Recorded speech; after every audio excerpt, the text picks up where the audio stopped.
Okay, I found my mic. Let's have a Zen fit. The shock and awe of King's Day. It's going on right now. Shock and awe. Shock means unbelievable. And it's the shock and awe. Remember that Bush when he attacked Iraq? Shock and awe, shock and awe. The shock is a surprise because it means the viewpoint we had of reality has fallen apart. The Twin Towers was a shock because we believe they were like the pyramids. They can't come down. That's impossible. They came down. Shock. So wait a minute. That's the shock. The shock of cancer. I can't get cancer. I'm still young. The shock of anything terminal. The shock to our viewpoint of reality, because we believe our viewpoint, we believe our reality is fixed. It's fixed by words. It's fixed by beliefs. It's fixed by our religion. It's fixed by our political party. We fix reality. But that's like fixing the surface of a river. Ice fixes the surface of a river.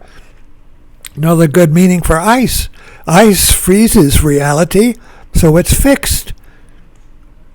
So ice storm, the ice age, is the futile attempt to fix the river and stop it from flowing.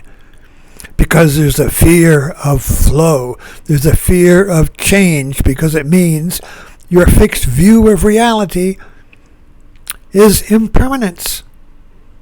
So we resist the shock. We don't see the shock. We deny the shock. Oh, I don't have cancer. Or, it's a hoax. The Twin Towers, it's a hoax. They didn't come down. The moon landing, it's a hoax. They didn't happen. JFK was a hoax. Yeah. Charlie Kirk, a hoax. Hoax, false news. All of that is to avoid the shock of reality. But with the shock comes the awe. Now here's what I'm pointing to. First the shock, this can't be happening. What? I've been conned, this can't be happening. My good intentions have bad consequences? Shock, this can't be happening. But if we allow the shock, if we integrate the shock, if we make the shock our own, there comes the awe. Now the awe is when your reality, your viewpoint is expanded and you see, it's like putting on a wide-angle lens. I was a wedding photographer, so you have the narrow focus lens and you're looking around at selected objects and maybe in a group, but then you don't know exactly where you are in the group. So you move to a wide-angle lens and you can see the whole group. And one thing about photography is that if you roam around a group with a focus lens, you get out of focus. But if you zoom out to the wide angle and then go back in, everything's in focus.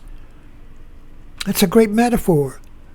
When you roam around reality with a narrow lens, my values, my viewpoint is the viewpoint of the whole group, of the whole world, you see.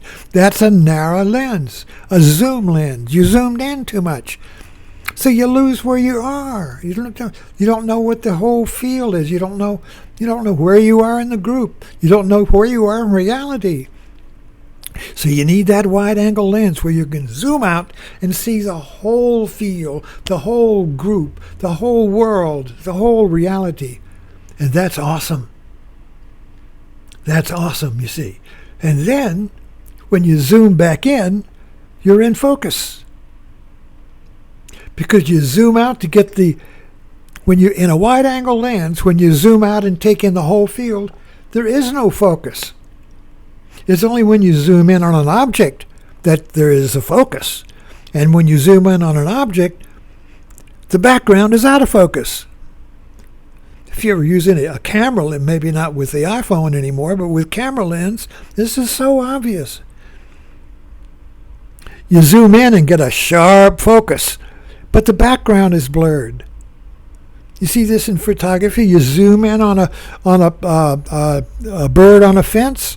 The background is blurred. You don't know where that bird is. Is it in a forest? In a field? Where is it? But then our society, what it does to compensate for that is that it provides a green screen.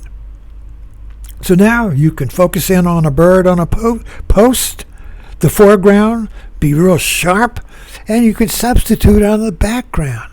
You can substitute a green screen, a background, a context that supports your value. So if you believe this bird is in a forest, well then you would put in a background of a forest, and you would say, see, the bird on the post, it's in a forest. But then someone else might slip in another background and see it's in a jungle. Or no, the bird is in your backyard. The same bird, the background changes, the meaning of the bird changes.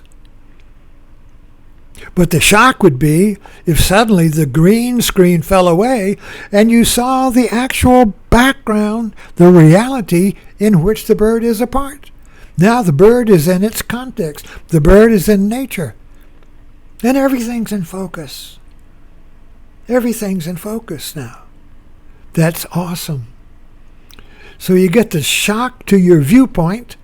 This is that it's limited, that the background has been supplied by your political party or your religion, you see, or your family, or your own history, your own experience. We all supply the background to what we're looking at, you see, because it gives us meaning, gives it the story of me, gives everything meaning according to me, to my values, you see.